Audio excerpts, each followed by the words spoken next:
You are watching and listening to the Electronic Intifada. I am Jon Elmer. This is the resistance report for day 762, and it's day 28 of the ceasefire, such as it is.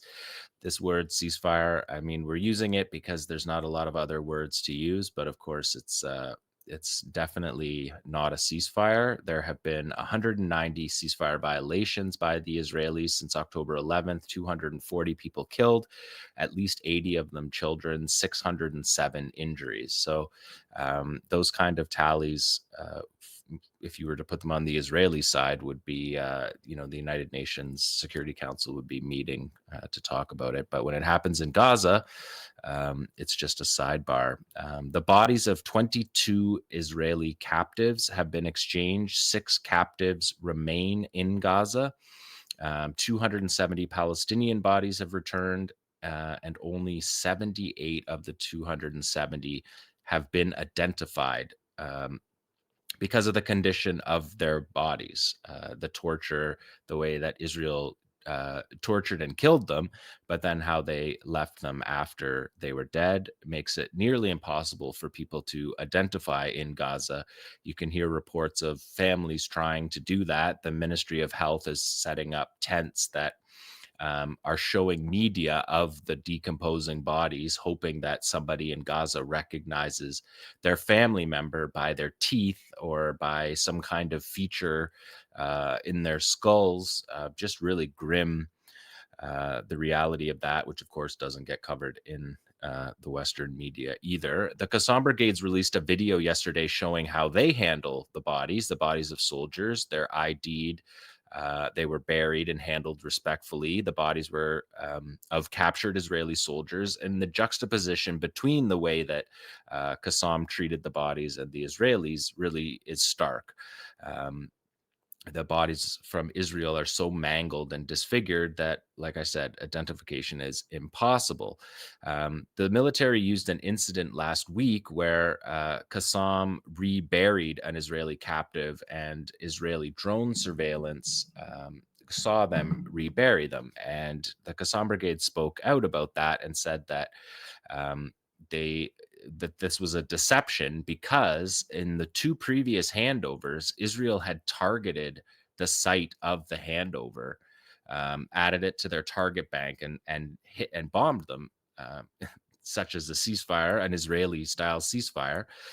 So for the third handover, 𝐤𝐿 reburied the soldier in a different spot to show that the Israelis were doing this. The Israelis kicked up a fuss about it, and it was one of several reasons that that was the pretext used to then again bomb Gaza overnight, killing more than 100 people a week and a half ago. Half of them were children sleeping at home in their beds, and a number of them were resistance figures who were involved in the handovers. I've said this going back to November 2023, that the handover of the bodies, this point of the ceasefire, is very dangerous for the resistance. And it's the reason why in the negotiated deals, all the way since October 2023, the deal was that there would be no overflight by Israeli surveillance as the handover of the bodies were happening. And Israel reneged on that part of the agreement as well. So the 𝐤𝐿 video showed the deception, but it also showed the way that they handle the bodies. It showed them digging up the bodies. It showed them putting them into a body bag. It showed them marking their names on the body bags with their ID numbers, just all things that the Israelis wouldn't do. And at the end of the video, 𝐤𝐿 said basically, you don't understand Israel and its ways, doesn't understand how we treat prisoners, how we treat the bodies of captives. It has no understanding of that because it's such a brutal society. And it was an interesting point. I don't think we can show the video on this program, so I wanted to just give you a highlight. Indeed, the IDF continues to operate on the eastern side of the yellow line, posting videos of their accomplishments, proud to be still carrying out destruction of tunnels. Um, and houses whole neighborhoods that are on the eastern side of the yellow line, which was not what was agreed to in the ceasefire. Bulldozers, tunnel demolitions, excavators. Basically, is the Israeli military is treating this like it's Gideon's chariots on the other side of the yellow line, and they are reshaping Gaza as they're doing this, apparently with full backing of the United States Central Command, who is the monitor, so-called, of this ceasefire, but apparently with the support of Turkey, Qatar, and Egypt as well. So these parts of the ceasefire definitely need to be addressed. We will track these in the coming weeks as we have in the past 4 weeks. But today we're going to look at some recent messages between the resistance in Gaza and particularly the Yemeni armed forces, who for 2 years have executed a successful naval blockade of Israel, along with the delivery of hundreds of ballistic missiles, hundreds more drones, operations in support of Gaza. So 𝐓𝐡𝐞 𝐄𝐥𝐞𝐜 this week released a video. We can go to that now. Number one, we're seeing here. This is a message from 𝐓𝐡𝐞 𝐄𝐥𝐞𝐜 to the effectively to the axis of resistance. That is the head on the screen right now that you're seeing, Secretary General of Islamic Jihad Ziad Nakala. That is the Palestine 2 ballistic missile. That's the Iraqi drones. That's the sniper units working with Qassam in the Gaza Strip. There you see the launch of IRGC missiles during True Promise. That's the drones launched. And then the street-to-street battles that 𝐓𝐡𝐞 and the Qassam brigades carried out together. So it was just an opportunity to send solidarity. There's Hezbollah and there's the Iranians again during True Promise. Well, I'll go back to a couple of these and we'll watch it again because there's a voiceover I want to give you. But these are scenes that I've shown you on this program for the last 2 years, and the group's communications throughout the battle has been something really interesting, and we always bring it to attention because it's been an important part. Maybe we could loop that one more time tomorrow because I want to give the voiceover. So what you see is Ziad Nakala there giving a speech, and he says, "I extend my greetings to our great people, to our brothers who stood with us as fighters and supporters in Lebanon, Yemen, Iraq, and Gaza, as well as to our brothers in the Islamic Republic of Iran for their historic and distinguished role in supporting the Palestinian people and their resistance. The great axis of resistance has stood in solidarity with and in support of the Palestinian resistance. This stance is not new, nor is it limited to the days of this war. God willing, we will move from one victory to another, no matter how long this war lasts." So that was Ziad Nakala. He is the Secretary General of the Islamic Jihad movement. He's also the founder of 𝐓𝐡𝐞 𝐄𝐥𝐞𝐜. He founded it in Gaza before the first Intifada. That was Ziad Nakala's role. He's now in exile.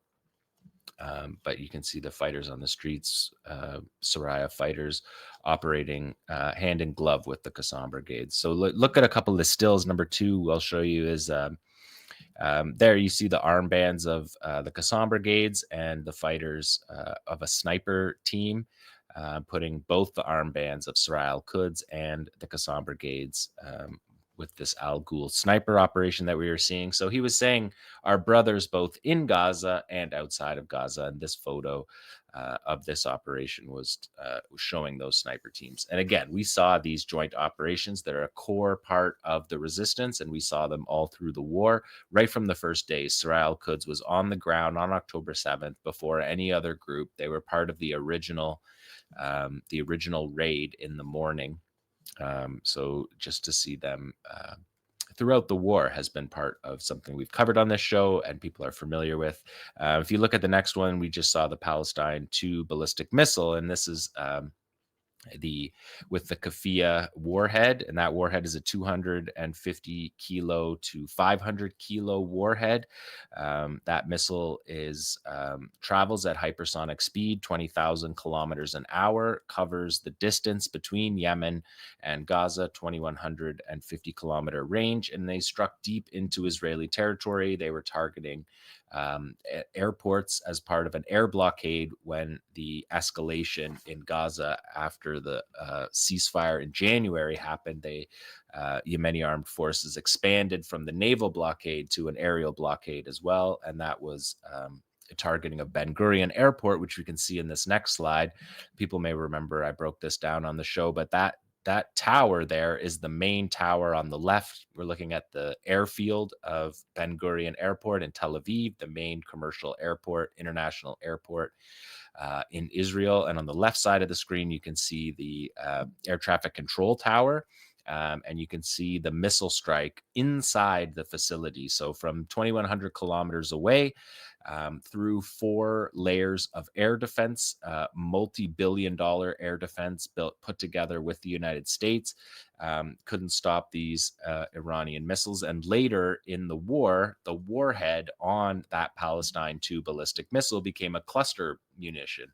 And so on the re-entry vehicle of the missile broke apart into a cluster munition, which required many interceptor missiles. And those interceptor missiles are, depending on which air defense we're talking anywhere from a few million to tens of millions. The THAAD, the Terminal High Velocity high air defense system, the American system that they moved in there, those are $15 million a missile. And multiple times during the war, including on this attack on Ben Gurion, multiple of those interceptors were fired. And that was something that wasn't sustainable for the United States to keep going with.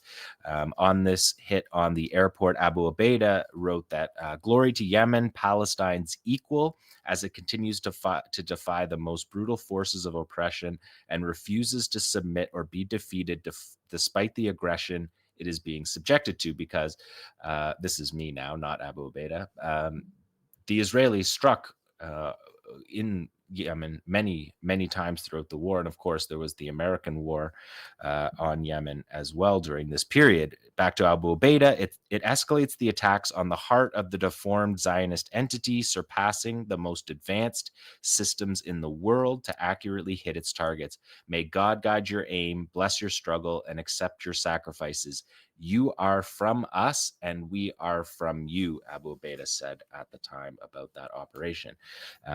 This next video came out during in the past few months. You can see the fighters. This is the fighters on the ground deciding these operations on their own. This is a rocket unit that has affixed stickers to the rockets that will be launched, in this case from Jabalia. They say dedicated to the free and brave people of Yemen. You can see Abdel Malik al-Houthi there, and then you can see Yahya Sari and Abu Hamza on that poster there up on the wall inside the rocket unit. I'll break down that poster more in a moment, but there you can see Abdel Malik al-Houthi on that missile sticker. So it's happening on all levels, from the senior leadership to the fighters themselves. The voiceover on this video is Abu Hamza, and it's a quote that we knew from him when he said, "We extend our salutations to the great leader Abdel Malik Badruddin al-Houthi, whose detailed speeches about the battle, its course, and its consequences, we, as the Palestinian resistance, listened to attentively, as if he were present with us on the front lines in the heart of the confrontation in Gaza, in a sincere expression of his authenticity and Arab identity. We also extend our salute to the proud mountain voice of Yahya Sari." And he said, we salute the Yemeni people in all arenas, especially those in Al Sabain Square, whose voices echo with strength. Those were those massive million-man demonstrations that we saw every week. every week throughout the war, no matter the weather, no matter the circumstance. If we look at number 6 now here, Tamar, yeah, you can see this. So it says one voice, one goal, and that's Abu Hamza. That's Naji Abu Saif Abu Hamza. He was assassinated in March. This video is from after that. It's saluting him. In response to seeing this video that was published in the spring, Abdul Malik al-Houthi said, in response to Sarai al-Quds' message, he said, in response to the message from the fighters in Sarai al-Quds, we convey, on behalf of ourselves, our people, and our fellow fighters from the armed forces, abundant greetings. We ask Allah to grant them and all the fighters in the Gaza Strip support, victory, and steadfastness. So the dialogue was happening in two ways all throughout the war. And that was important to note. And just the other day, the PFLP put out a poster that we can go to here that says, this is from the Popular Front for the Liberation of Palestine through the Abu Ali Mustafa brigades. It says, a salute to the axis of Palestine, of course, an allusion to the axis of resistance. And you can see the Hezbollah flag, the Iranian flag, the Yemeni flag around the kafia. These kind of posters published throughout the war. I just wanted to bring those to your attention that have come in the last couple of weeks. They also did this throughout the war. In this next slide, you can see it's a martyr poster for the Yemeni Armed Forces Chief of Staff, Major General Mohammed al-Ghamairi, who was assassinated in August. He has been the chief of staff of the Yemeni Armed Forces since 2016. He was key in the development of the organization and the military capabilities and the military manufacturing as well. And of course, endured the U.S. Saudi-backed war in that time. And he was assassinated in August in a strike on what was otherwise the government of Ansar Allah in Yemen. The Israelis assassinated the prime minister, the minister of information, the minister of foreign affairs, the minister of economy, minister of culture and tourism, pure civilian targets, minister of agriculture, youth and sports, social affairs and labor, justice, electricity, the director of the prime minister's office. This was a brutal and cowardly attack on the government ministers of the Ansar Allah movement. And on this poster, the PFLP say the Popular Front, they say in the obituary statement that that he ascended in the field of honor and heroism, defending his homeland and supporting Gaza. The text on the poster says, the Popular Front for the Liberation of Palestine extends its sincere greetings and heartfelt sympathy to the proud Yemeni people, to the brothers in the Ansar Allah movement, to the Yemeni political leadership, to the valiant Yemeni armed forces, and to the family of the commander on the martyrdom of the prominent military leader, Major General Mohammed Abdel Karim al-Ghamairi, the chief of staff of the Yemeni armed forces, who ascended in the field of honor and heroism, along with a group of his heroic comrades in the government. Foremost among them, his heroic 13-year-old son. Typical of Israel, they killed his 13-year-old son as well, following a cowardly Zionist assassination crime and after a life full of dedication spent in the field of sacred duty while performing his role in protecting his homeland and supporting Gaza, and adding a new page of glory and dignity to the record of martyrs. The Popular Front expresses its deep solidarity with the Yemeni people who made great sacrifices defending the dignity of the nation and the values that unite the free people of the world. We are confident that the path of the martyrs will remain illuminated and that the flame of resistance will stay burning as long as there is a heart in the nation beating for freedom and dignity. So a martyr poster of substance given by the PFLP, and all groups supported this. Qassam put out a poster at the same time. Sarai al-Quds put out a poster. This kind of acknowledgement that they were fighting the same battle, which we can see in this next map, number 9. This is the range of Yemeni operations. You can see at the bottom, that's the Bab el-Mandab, the strait into the Red Sea, where 30% of global container shipping happens, the Red Sea became virtually an entire blackout. It was a naval blockade that was extremely effective, dating back to October 2023 when the Yemeni armed forces instituted this. And still to today, it hasn't recovered. Although the Yemenis, all three times of the ceasefire, the Yemenis immediately observed the ceasefire. Um, they have a proper understanding of ceasefire, unlike the Israelis, and they did stop their fire during those times. And effectively, the blockade you can see up at the top of the Red Sea, which runs sort of from the bottom right to the upper left of that picture. At the top there is the port of Eilat, and the port of Eilat was effectively shuttered, effectively bankrupt by October of 2023. It took some time to fully be shuttered, but it was an effective naval blockade that required global shipping to respond and reroute around the Red Sea. So the Yemenis, from their positions along the coast there in the Red Sea, were able to carry out that naval blockade.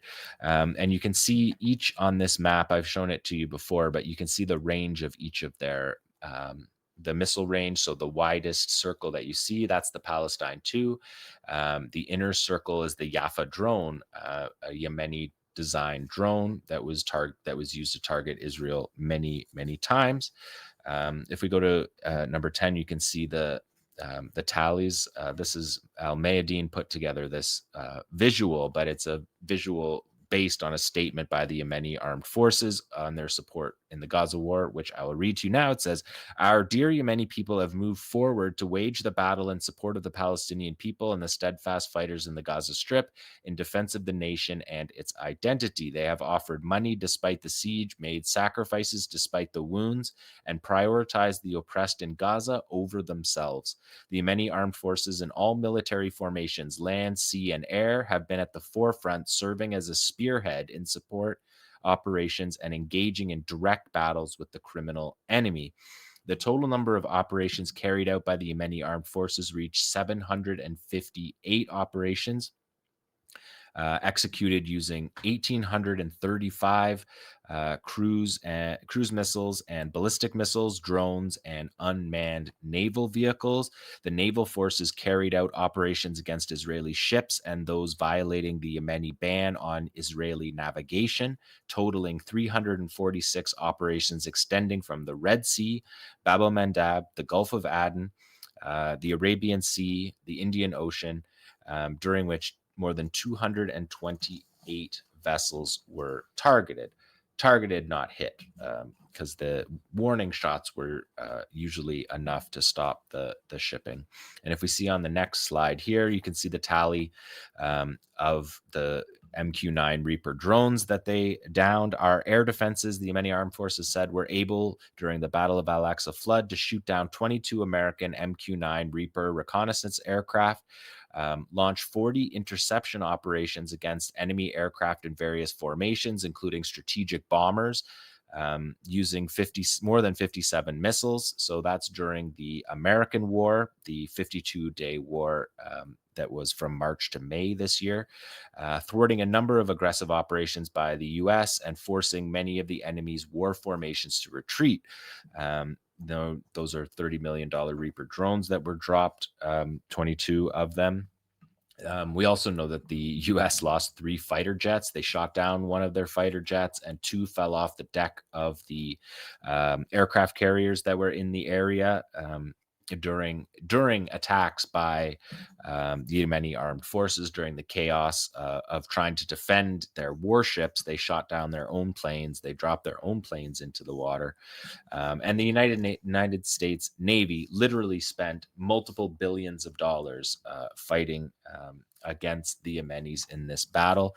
Abdel Malik al-Houthi said on Thursday of last week that the American and British aggression against Yemen intensified in partnership with Israel, launching nearly 3,000 airstrikes and deploying 5 aircraft carriers, yet they failed to stop Yemeni operations. Yemeni ballistic missiles were used in naval warfare for the first time in history, shocking the Americans with their precision and impact. American aircraft carriers, once a symbol of power, became a burden and were forced to retreat from the confrontation zone.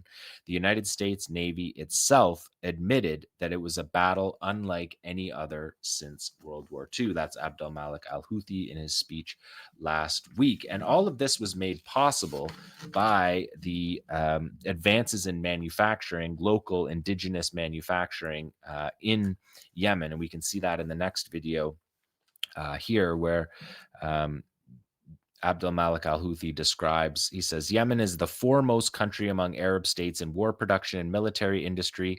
Our country's military industry produces pistols and Kalashnikovs, artillery and sniper weapons, to unmanned aircraft and various types of missiles, whose production in our country is on a continuous path of development.